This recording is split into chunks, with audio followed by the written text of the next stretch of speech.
So hello guys, welcome back. So ഇന്ന് നമ്മൾ explain ചെയ്യാൻ പോകുന്നത് സ്പൈ എക്സ് ഫാമിലി എന്ന് പറഞ്ഞ ജാപ്പനീസ് ആനിമി ടി വി സീരീസിൻ്റെ സീസൺ 1 രണ്ടാമത്തെ എപ്പിസോഡാണ്. സോ ഗൈസ്, ഇതിന് മുമ്പത്തെ ഫസ്റ്റ് എപ്പിസോഡ് നിങ്ങൾ ഇതുവരെ കണ്ടിട്ടില്ലെങ്കിൽ ഞാൻ ഡിസ്ക്രിപ്ഷൻ ബോക്സിൽ പ്ലേലിസ്റ്റിൽ ലിങ്ക് കൊടുത്തിരിക്കാം. നിങ്ങൾ ജസ്റ്റ് ഒന്ന് പോയി ചെക്ക് ചെയ്ത് നോക്കുക. സോ ഗൈസ്, നമ്മുടെ ചാനൽ ആദ്യമായിട്ട് കാണുന്ന ഒരാളാണ് നിങ്ങളെങ്കിൽ ജസ്റ്റ് സബ്സ്ക്രൈബ് ചെയ്തേക്കുക. അതുപോലെ വീഡിയോക്ക് ലൈക്ക് തന്നേക്ക്. സോ നമുക്ക് നേരെ എപ്പിസോഡിലേക്ക് പോകാം. എപ്പിസോഡ് തുടക്കം തന്നെ കാണിക്കുന്നത് ആനിയയ്ക്ക് അമ്മ വേണ്ടിയതുകൊണ്ട് തന്നെ നമ്മുടെ വയലറ്റിൻ്റെ ഒരു ഫ്രണ്ടിനെ പെണ്ണിനെ പോലെ വേഷം കെട്ടിയിരിക്കുന്നതാണ്. കണ്ടിട്ട് നമ്മുടെ വയലറ്റ് പറയുകയാണ്, ഇത് നടക്കുമെന്ന് എനിക്ക് തോന്നുന്നില്ല. നീയാണെങ്കിൽ മനുഷ്യരുടെ ഫേസ് പോലത്തെ ഒരു സാധനമൊക്കെ വെച്ച് നീ വേഷം മാറത്തില്ലേ, അതുപോലെ നിനക്ക് എന്നെ ചെയ്താൽ പോരെ. അത് ചെയ്യേണ്ട സ്ഥലത്തെ ചെയ്യാൻ പറ്റത്തുള്ളൂ, ഇവിടെ അത് ചെയ്യാൻ പറ്റത്തില്ല. എന്നിട്ട് നമ്മുടെ വയലറ്റ് ആണെങ്കിൽ ഒരു കസേരയുടെ മേലെ ഇരുന്നിട്ട് വിചാരിക്കുകയാണ്, ലോകത്തിന്റെ നന്മയ്ക്ക് വേണ്ടി ഞാൻ എന്ത് വേണമെങ്കിലും. കാരണം ഈ മിഷന്റെ പേര് കോഡ് സ്ട്രൈക്ക് എന്നാണ്. ഈ മിഷൻ കംപ്ലീറ്റ് ചെയ്യാൻ വേണ്ടി എനിക്ക് ആനിയനെ ആണെങ്കിൽ ഏഡൻ സ്കൂളിൽ ചേർക്കണം. ഏഡൻ സ്കൂളിൽ ചേർക്കണമെങ്കിൽ എനിക്കൊരു അമ്മയുടെ ആവശ്യമുണ്ട്. പക്ഷേ അമ്മേനെ ഞാൻ എവിടെ പോയി തപ്പും. സോ ഈ പിന്നീട് കാണിക്കുന്നത് നമ്മുടെ ഹീറോ താമസിക്കുന്ന സിറ്റിയിലെ തന്നെ വേറെ ഏതൊരു സ്ഥലമാണ്. അവിടെ ആണെങ്കിൽ കുറെ പെൺകുട്ടികളെല്ലാം കൂടി ഇരുന്നിട്ട് ഡബിൾ മീനിങ്ങിൽ എന്തൊക്കെയൊക്കെയോ സംസാരിച്ചുകൊണ്ടിരിക്കുക. ഇവള് മാത്രം എന്തോ വളരെയധികം സൈലന്റ് ആയിട്ട് നിൽക്കുന്നതെന്ന് വേറെ പെൺകുട്ടി ചോദിക്കുകയാണ്. എന്നാൽ ആ നിൽക്കുന്ന പെൺകുട്ടിക്ക് ഒന്നും മനസ്സിലാകുന്നില്ല. കാരണം ഇവരെല്ലാവരും വളരെയധികം ഡബിൾ മീനിങ്ങിലാണ് സംസാരിച്ചുകൊണ്ടിരിക്കുന്നത്. ഇതേ സമയം തന്നെ ഒരു പെൺകുട്ടി ചോദിക്കുകയാണ്, നിനക്ക് 28 വയസ്സായില്ലേ, എന്നിട്ട് നീ ഇതുവരെ കമ്മിറ്റഡ് ആയില്ല? ഞാൻ ഇതുവരെ കമ്മിറ്റഡ് ആയില്ല എന്ന് ആ പെൺകുട്ടി പറയുന്നു. എടി, കഴിഞ്ഞ ദിവസം എൻ്റെ തൊട്ട് വീടിൻ്റെ അടുത്തുള്ള ആളെ കുറച്ച് പോലീസുകാരെ അറസ്റ്റ് ചെയ്തുകൊണ്ട് പോയി. കാരണം എന്ന് വെച്ചാൽ ആ പെൺകുട്ടി ഇതുവരെ കല്യാണം കഴിച്ചിട്ടില്ലായിരുന്നു. അത് മാത്രമല്ല ആ പെൺകുട്ടിക്ക് ഒരു ബോയ് ഫ്രണ്ടോ അങ്ങനെ ആരും ഇല്ലായിരുന്നു. അതുകൊണ്ട് തന്നെ എല്ലാവർക്കും ഒരു ഡൗട്ട് ഉണ്ടായിരുന്നു ആ പെൺകുട്ടി ഒരു സ്പൈ ആണെന്ന്. അത് തന്നെ നീ എത്ര വേഗം ഒരു ബോയ് ഫ്രണ്ടിനെ കണ്ടുപിടിച്ചോ. അത് മാത്രമല്ല ഇന്ന് വൈകിട്ട് ഒരു പാർട്ടി ഉണ്ട്, നിനക്ക് വേണമെങ്കിൽ നിന്റെ ബോയ് ഫ്രണ്ടിനെ കൊണ്ട് അന്നേരം അവിടെ നിന്ന് എല്ലാ പെൺപിള്ളേരും ടാറ്റ ബബ എന്നൊക്കെ പറഞ്ഞിട്ട് അവിടെ നിന്ന് പോവുകയാണ്. പിന്നെ രാത്രിയാണ് കാണിക്കുന്നത്. ഈ പെൺകുട്ടിയുടെ പേര് യൂർ എന്നാണ്. അതേ സമയം തന്നെ നമ്മുടെ യൂർ ആണെങ്കിൽ അവരുടെ ഫ്രണ്ട്സ് വിളിച്ച പാർട്ടിക്ക് വേണ്ടി പോകാൻ വേണ്ടി ഒരുങ്ങുകയായിരുന്നു. ഈ സമയത്തായിരുന്നു അവളുടെ ചേട്ടൻ വിളിക്കുന്നത്. യൂർ, നിനക്കിപ്പം 28 വയസ്സായി, എന്നിട്ടും നിനക്ക് ഇതുവരെ ഇപ്പോൾ ഒരു ബോയ് ഫ്രണ്ട് ഇല്ല. സമയം തന്നെ നമ്മുടെ യൂർ മനസ്സിൽ വിചാരിക്കുകയാണ്, ഇവൻ വീണ്ടും ഈ കാര്യം പറയാൻ വേണ്ടി തുടങ്ങിയോ.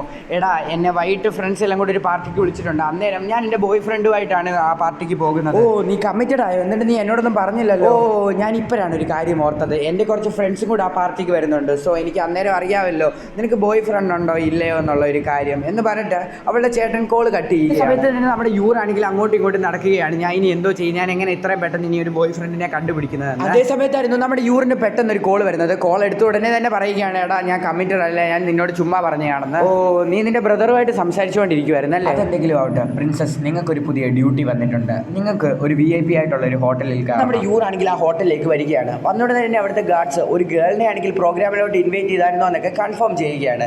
എന്നാൽ ഇതേ സമയം തന്നെ ആ എല്ലാ ഗാർഡ്സിനെയും നമ്മുടെ യൂർ ആണെങ്കിൽ ഇല്ലാതാക്കിയിട്ട് ഞാനിവിടെ വന്നത് ഒരു ചെറിയ പരിപാടിക്കാണ്, ആ പരിപാടി കേട്ട് ഞാൻ പൊക്കോളാന്ന് പറഞ്ഞിട്ട് അവിടെയുള്ള എല്ലാ ആൾക്കാരെയും അങ്ങ് കുത്തി കൊല്ലുകയാണ് നമ്മുടെ യൂർ. നമ്മുടെ യൂർ എന്ന് പറയുന്നത് ഒരു അസാസിനാണ്. നമ്മുടെ യൂറിൻ്റെ കോഡ് നെയിം എന്ന് പറയുന്നത് പ്രിൻസസ് യൂർ എന്നാണ്. അയ്യോ, എൻ്റെ ഡ്രസ്സ് മുഴുവനും ചീത്തയായല്ലോ, എന്തൊക്കെ സംഭവിച്ചാലും എനിക്ക് പാർട്ടിക്ക് പോയേ പറ്റൂ, അല്ലെങ്കിൽ ഞാനൊരു അസാസിനാന്ന് പറഞ്ഞ് അവർക്ക് ഡൗട്ട് അടിക്കുമെന്ന് പറഞ്ഞിട്ട് അവൾ അവിടെ നിന്ന് പോകുന്നതാണ് പിന്നെ കാണിക്കുന്നത്. പിന്നീട് കാണിക്കുന്നത് നമ്മുടെ വയലറ്റിൻ്റെ വീടാണ്. സിറ്റിയിലുള്ള കല്യാണം കഴിക്കാത്ത എല്ലാ പെൺകുട്ടികളുടെ ഫോട്ടോ വീടിൻ്റെ അതിലുണ്ടെന്ന് പറയുന്നു. പിന്നെ എനിക്ക് തോന്നുന്നില്ല നിനക്ക് 2 ദിവസം കൊണ്ട് കല്യാണം കഴിക്കാനൊക്കെ പറ്റുമെന്ന്. ഒരു VIP പെണ്ണിനെ തന്നെ എനിക്ക് കല്യാണം കഴിക്കണം. കാരണം ഞാൻ ചേർക്കാൻ പോകുന്നത് അവളെ ഒരു VIP സ്കൂളിലാണ്. നീ അവളെ ചേർക്കാൻ വേണ്ടി പോകുന്നത് ഒരു VIP സ്കൂളിലാണ്. നീ നോക്കുന്നത് ഒരു VIP പെണ്ണിനെയാണ്. പക്ഷെ നീ അവളെ ഒന്ന് നോക്ക്, നിനക്ക് തോന്നുന്നുണ്ടോ അവളെ ഒരു VIPയെ പോലെ? അത് ശരിയാണെന്ന് നമ്മുടെ വയലറ്റ് പറയുന്നു. ഇതേ സമയം തന്നെ നമ്മുടെ വയലറ്റ് ആണെങ്കിൽ ആനിയനെ മുഴുവനായിട്ടുള്ള ലുക്കൊക്കെ മാറ്റി ഒരു VIP പോലെ ആക്കേണ്ടത് കൊണ്ട് തന്നെ നമ്മുടെ ആനിയനെയും കൊണ്ട് ഒരു സ്ഥലത്തേക്ക് ഡ്രസ്സ് എടുക്കാൻ വേണ്ടി പോവുകയാണ്.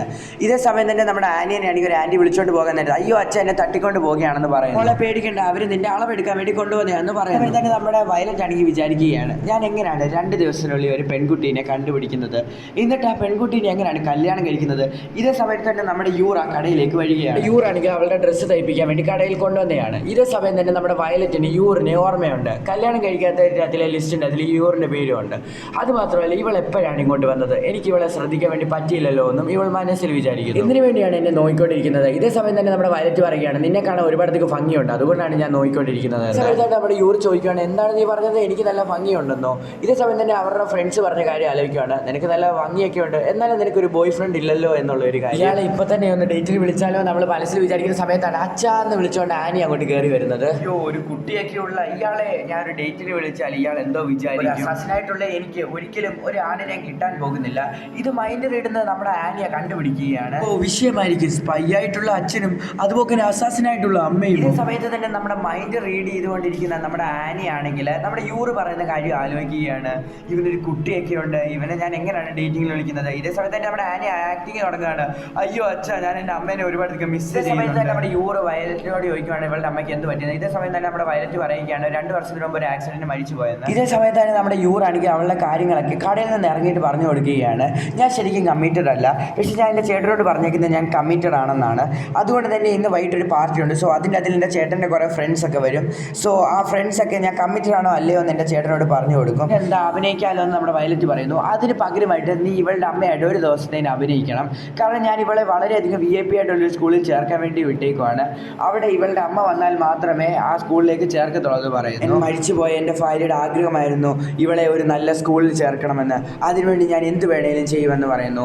ഇതേ സമയത്ത് നമ്മുടെ ആനി ആണെങ്കിൽ അച്ഛൻ നല്ലതായിട്ട് അഭിനയിക്കുന്നുണ്ടല്ലോ എന്ന് പറയുന്നു. ഊരാണെങ്കിൽ മരിച്ചുപോയാൽ തൻ്റെ ഭാര്യയ്ക്ക് വേണ്ടി ഇത്രയും ചെയ്യുന്നുണ്ടല്ലോ എന്ന് പറഞ്ഞിട്ട് വളരെയധികം ഇമ്പ്രസ് ആവുകയാണ്. ഒരു സാറ്റർഡേ മീറ്റ് എന്ന് പറഞ്ഞിട്ട് അവിടെ നിന്ന് പിരിയുകയാണ്. പിന്നെ അവർ സൂപ്പർ മാർക്കറ്റിൽ പോയിട്ട് കുറേ സാധനങ്ങൾ മേടിക്കുകയാണ്. അവിടെ നിൽക്കുന്ന ഷോപ്പ് കീപ്പർ ആണെങ്കിൽ ഇന്ന ബാലൻസ് എന്ന് പറഞ്ഞിട്ട് മിസ്റ്റർ റെഡിക്റ്റ് എന്ന് പറയുകയാണ്. റെഡിക്റ്റോ എന്ന് പറഞ്ഞിട്ട് നമ്മുടെ ആനി മനസ്സിൽ വിചാരിക്കുക. അങ്ങനെ നമ്മുടെ വീട്ടിൽ വന്നിട്ട് നമ്മുടെ വയലറ്റ് ആണെങ്കിൽ ആ കോയിൻ പൊട്ടിച്ച് നോക്കിയിട്ട് അത് വായിച്ച് നോക്കുവാണ്. അതിനകത്ത് എഴുതിയേക്കുന്നതെന്ന് വെച്ചാൽ അത് ഡീകോഡ് ചെയ്തപ്പോഴാണ് നമ്മുടെ വയലറ്റ് കാര്യം മനസ്സിലാക്കുന്നത്. സാറ്റർഡേ വൈകിട്ടാണെങ്കിൽ ഒരു കൾട്ടിനെ തോൽപ്പിച്ചിട്ട് ആ കൾട്ടിൻ്റെ കയ്യിലുള്ള ട്രഷർ എടുക്കണമെന്ന്. സോ അന്ന് വൈകിട്ട് തന്നെ ആയിരുന്നു നമ്മുടെ യൂറാണെങ്കിൽ അവളെ പാർട്ടിക്ക് വിളിച്ചത്. അവൻ്റെ ഫ്രണ്ടിനോട് പറയുകയാണ് പെട്ടെന്ന് നമുക്ക് ഈ പരിപാടി തീർക്കണമെന്ന്. അങ്ങനെ താങ്കൾ പറയുന്നത് പോലെ എല്ലോ എന്ന് അവൻ്റെ ഫ്രണ്ട് പറയുന്നു. പിന്നീട് കാണിക്കുന്നത് വയലറ്റിന് വേണ്ടി വെയിറ്റ് ചെയ്ത് നിൽക്കുന്ന നമ്മുടെ യൂറിനെയാണ്. ഒരുപാടധികം സമയം കഴിഞ്ഞിട്ട് നമ്മുടെ വയലറ്റ് അങ്ങോട്ട് വരുന്നില്ല. നമ്മുടെ വയലറ്റ് ആണെങ്കിൽ ആ കൾട്ട് ഗ്രൂപ്പുമായിട്ട് നല്ല രീതിയിൽ തന്നെ ഫൈറ്റ് ചെയ്യുന്നുണ്ട്. എല്ലാത്തിനെയും വെടി വെച്ച് അടിച്ച് തറയിലിടുകയാണ്. അങ്ങനെ ആ ട്രഷറും എടുത്തിട്ട് നമ്മുടെ വയലറ്റ് അവിടെ നിന്ന് ഓടുകയാണ്. സോ ആ ട്രഷറിൻ്റെ അതിൽ ഒരു ചെറിയ ഡയമണ്ട് റിംഗ് നമ്മുടെ വയലറ്റ് എടുത്തിട്ട് അവളെ ഇന്ന് പ്രപ്പോസ് ചെയ്യണമെന്ന് പറഞ്ഞ് നിൽക്കുകയാണ്. ആ കൾട്ട് ഗ്രൂപ്പ് അവരെ ഫോളോ ചെയ്യുന്നുണ്ട്. അതുകൊണ്ട് തന്നെ നമ്മുടെ വയലറ്റ് കറക്റ്റ് സമയത്ത് വരാത്തത് കൊണ്ട് തന്നെ അവളാണെങ്കിൽ വേറെ വഴിയില്ലാതെ ആ പാർട്ടിയിലേക്ക് പോവുകയാണ്. പാർട്ടിയിലേക്ക് പോകുന്ന സമയത്ത് തന്നെ അവരുടെ ഫ്രണ്ട്സ് എന്തിയടി നിൻ്റെ ബോയ് ഫ്രണ്ട് എന്നൊക്കെ ചോദിക്കുന്നു. ഇതേ സമയം തന്നെ ലാസ്റ്റ് സെക്കൻഡ് ഒരു ജോലി വന്നതുകൊണ്ട് തന്നെ അവൻ ജോലിക്ക് പോയെന്നും പറയുന്നു. ഇതേ സമയം ആ ഫ്രണ്ട്സ് പറയുന്നു ഇവളെ കണ്ടിട്ട് എനിക്ക് തോന്നുന്നില്ല ഒരു ബോയ് ഫ്രണ്ട് ഉണ്ടെന്ന്, ഇവളൊരു സ്പൈ ആണെന്ന് തോന്നുന്നു, നമുക്ക് ഇവളെ പോലീസിന് പിടിച്ചു കൊടുത്താലെന്നൊക്കെ അവർ ഫ്രണ്ട്സ് ഡിസ്കസ് ചെയ്യുന്നു. ഇതേ സമയം തന്നെ നമ്മുടെ യൂറിനോട് ഒരാൾ വന്ന് സംസാരിക്കുകയാണ്, ഞാൻ നിൻ്റെ അനിയൻ്റെ കൂട്ടുകാരനാണ്, സോ നിൻ്റെ ബോയ് ഫ്രണ്ട് എവിടെ എന്ന് ചോദിക്കുന്നു. ഇതേ സമയം തന്നെ ചേട്ടാ അതെന്ന് പറഞ്ഞാൽ എൻ്റെ ബോയ് ഫ്രണ്ടിനാണെങ്കിൽ ലാസ്റ്റ് സെക്കൻഡ് ഒരു ജോലിക്ക് വിളിച്ചു, അതുകൊണ്ട് തന്നെ അവൻ അവിടെ പോയേക്കും. അങ്ങോട്ടൊരു പെൺകുട്ടി വന്നിട്ട് പറയുകയാണ് ഇതൊന്നും പറ്റത്തില്ല, ഇവിടെ എൻ്റെ ബോയ് ഫ്രണ്ടിനോട് ഇതുവരെ ആരും നുണ പറഞ്ഞിട്ടില്ല, അതുകൊണ്ട് നീയും പറയാൻ പാടില്ല, നിനക്ക് ബോയ് ഫ്രണ്ട് ഇല്ലെങ്കിൽ ഇല്ലെന്നങ്ങ് പറഞ്ഞാൽ പോഴേ, എന്തിനാ വെറുതെ നുണയൊക്കെ പറയാൻ പറഞ്ഞിട്ട് നമ്മുടെ യൂറിനെ അവരുടെ എല്ലാവരുടെയും മുമ്പ് വെച്ച് കളിയാക്കുകയാണ്. നമ്മുടെ യൂറാണെങ്കിൽ അവിടെയുള്ള എല്ലാ സംഭവങ്ങളും നോക്കുകയാണ്. അവിടെയുള്ള എല്ലാ ആൾക്കാരും അവരുടെ ഫാമിലിയും പിള്ളേരുമായിട്ട് എല്ലാം സന്തോഷത്തിലാണ്. നമ്മുടെ യൂറിനെ കുറിച്ച് അവരുടെ കൂട്ടുകാരെല്ലാം ഓരോ വേണ്ടാത്ത കാര്യങ്ങളൊക്കെ പറഞ്ഞുകൊണ്ടിരിക്കുകയായിരുന്നു. എന്നാൽ ഇതേ സമയത്തായിരുന്നു അങ്ങോട്ടൊരാൾ കയറി വരുന്നത്. അത് വേറെ ആരുമല്ല, നമ്മുടെ വയലറ്റ് ആയിരുന്നു. പറയുകയാണ് ഞാനാണ് ഇവളുടെ ഹസ്ബൻഡ് എന്ന്. എനിക്ക് ഹസ്ബൻഡിനെ അല്ല ബോയ് ഫ്രണ്ടിനെ വേണ്ടിയാണ് അവളും പറയുന്നത് ചെവിയിൽ. അയ്യോ മിഷൻ ഫെയിലായോ, സോറി, കുറച്ച് തിരക്കുകളൊക്കെ ഉണ്ടായിരുന്നു, അതുകൊണ്ടാണ് ഞാൻ വരാൻ ലേറ്റ് ആയെന്ന് നമ്മുടെ വയലറ്റ് പറയുന്നു. സാർ എന്ത് പറ്റി, സാറിൻ്റെ മുഖത്ത് ഒരുപാടധികം ചോരയുണ്ടല്ലോ എന്ന് നമ്മുടെ വയലറ്റിനോട് അയാൾ വന്ന് പറയുന്നു. അയ്യോ അത് ഞാനൊരു സൈക്കാട്രിസ്റ്റ് ആയതുകൊണ്ട് തന്നെ വളരെയധികം മോശമായിട്ടുള്ള ഒരു പേഷ്യൻറ്റിനെ എനിക്ക് കിട്ടി, അതുകൊണ്ട് നേരത്തെ ആ കളിയാക്കി ആ പെൺകുട്ടി വന്നിട്ട് നമ്മുടെ യൂറിനോട് ചോദിക്കുവാണ് യൂർ നിന്റെ കല്യാണം കഴിഞ്ഞു, എന്നിട്ട് നീ എന്താണ് എന്നോട് പറയാൻ. നമ്മുടെ വയലറ്റ് പറയുകയാണ് യൂർ എന്ന് പറയുന്നത് എൻ്റെ സെക്കൻഡ് വൈഫാണ്, എനിക്കൊരു ഫസ്റ്റ് വൈഫുണ്ട്, ആ ഫസ്റ്റ് വൈഫിന് എനിക്കൊരു കുട്ടിയുണ്ട്, അതുകൊണ്ട് യൂർ ആരോടും അങ്ങനെ പറയാൻ.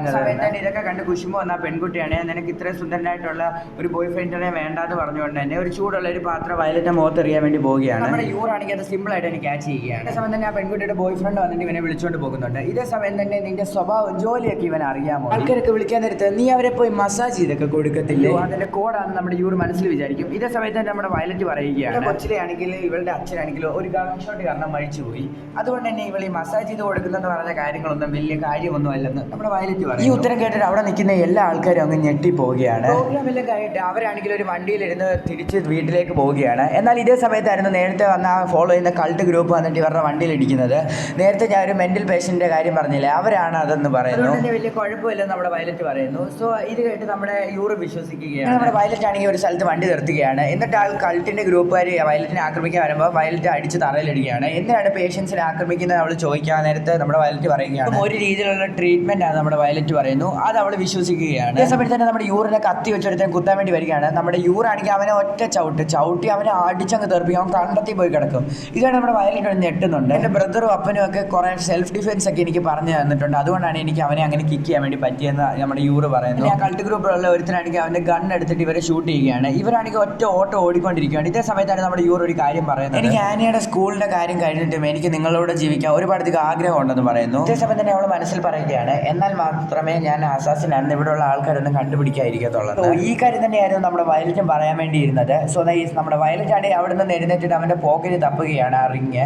നോക്കുന്ന സമയത്ത് ആ റിങ് ആണെങ്കിൽ അവൻ്റെ പോക്കറ്റിൽ കാണുന്നില്ല.